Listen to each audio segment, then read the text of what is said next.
Good afternoon, my YouTube friends. It's Margaret again, and we're back onto the bees now. And this is Bulbophyllum lobii, and this came from Curly Orchidine, and in 2016. And due to my inexperience, this has been a little bit traumatised, to say the least.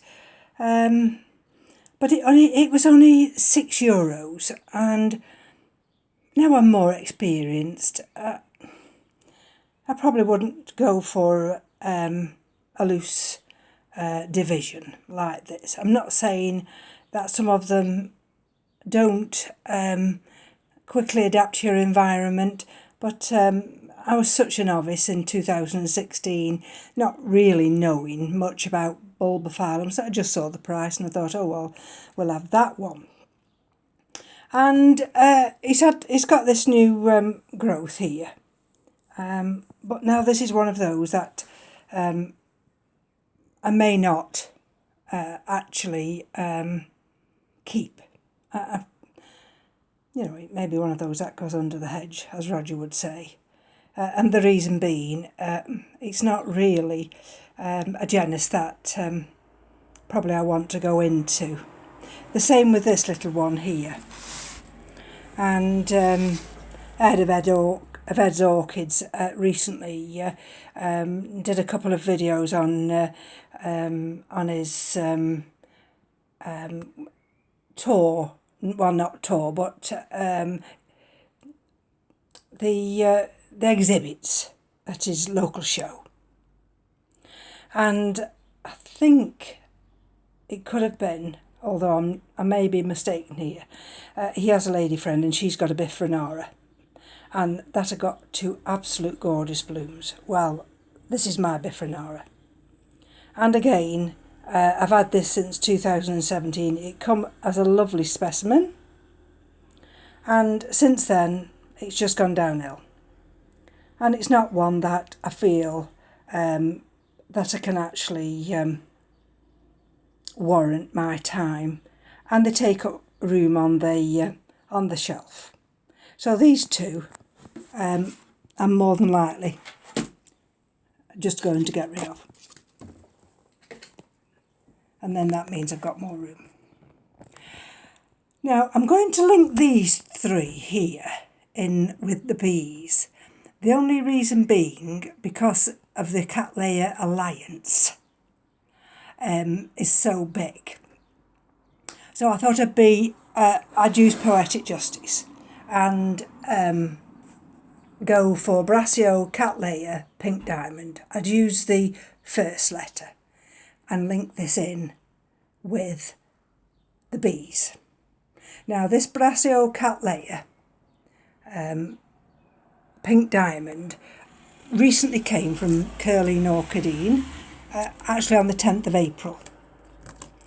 And for those watching, if you remember, this pseudobulb here, the only way I could get it was to kink it. And I was thinking maybe this one wouldn't survive, but it has survived, and it's sending out new roots, as you can see, and tucked in down there.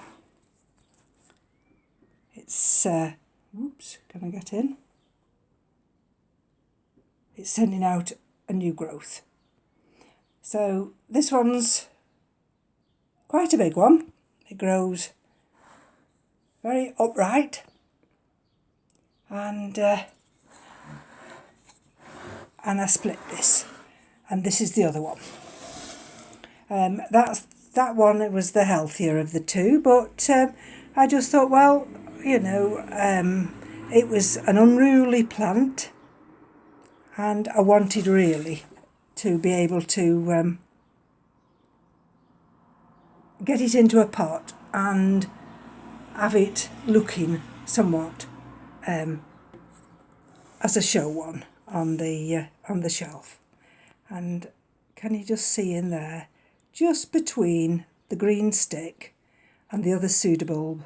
Will it let me go in any more before it cuts out and blurs? There's a new growth.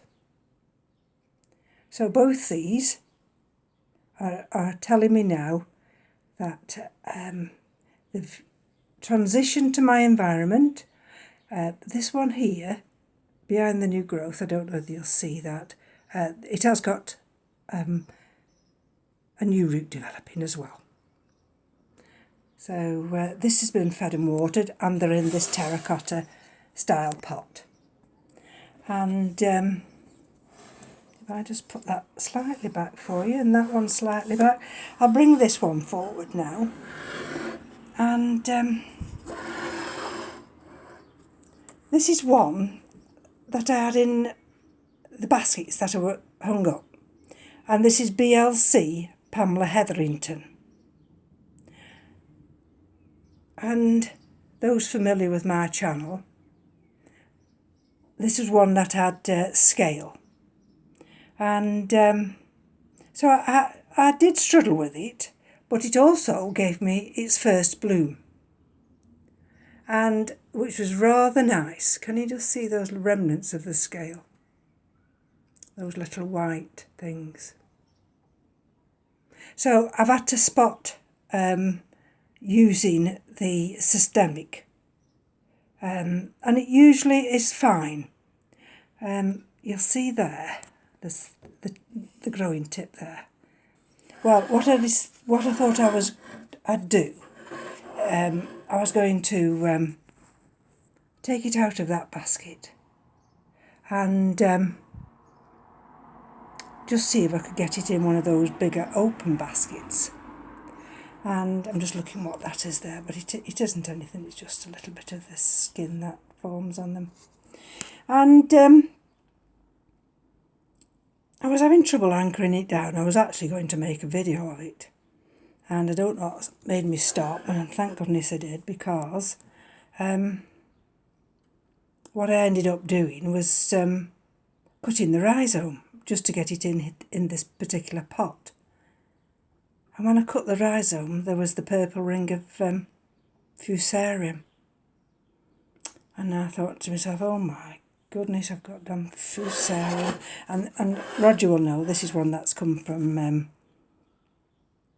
I don't know whether it's, whether they come, I know we say Madeira, but I think their agent is in Portugal. And anyway, so I cut two pseudobulbs off, and as each one I cut off, it got slightly paler. So I've decided I've got 3 pseudobulbs here, and I've got that new growth. But like I say, I've damaged that growing tip, and it's got no roots. So as far as I'm concerned now, I think this label, if I pulled it out, has got F for fusarium. So in some way, I'm very pleased that I did decide to try and change the pot, because now this will never be watered with the others. Not that I do water, but what I used to do is I'd put the big baskets in the bathtub, and I'd spray them. So I actually got this in April 2016. And it flowered, bloomed last winter. Oh, and the perfume was absolutely gorgeous. So it lives with fusarium, this does. I don't think it's got a problem at all. The only problem I've got is that the damn things had scale. Look at that, you see? See what I mean? Look. There. That's going to have to get another spark treatment. So this is our scale. It probably came with scale. And there we go. Look at them. And I've had scale on this ever since. You see them all over there, for those who are not familiar. And you might just think they're little flecks of dust. They're not. And scale. Can you see it more on that pseudobulb here? Let's have a look. There. Scale. Look there. There. Like Roger always says. Scale. Once you've had scale, you'll never get rid of scale. And so, like I say, they're on the back of that leaf there. The thing is with scale, you might suspect that they're just mealybugs, or vice versa. So you've got to treat it with something that is that will either kill both, because you can't run the risk. And as it's orchid maintenance, and we're coming into warmer weather, these next couple of days, 2 or 3 days, we're having some nice glimpses of our summer to come. And this is why I'm carefully checking all of my orchids individually. It's worth it, because if you miss one, if I miss this, like I've these now on this leaf here, behind this leaf, if I miss that and it goes on the shelf, albeit separate from the others, those if they're scale, they'll migrate on to another plant. You've got no chance of stopping scale. And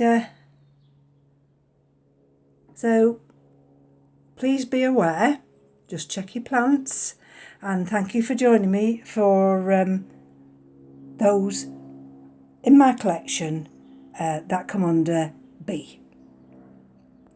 Until next time, take care. Bye bye now.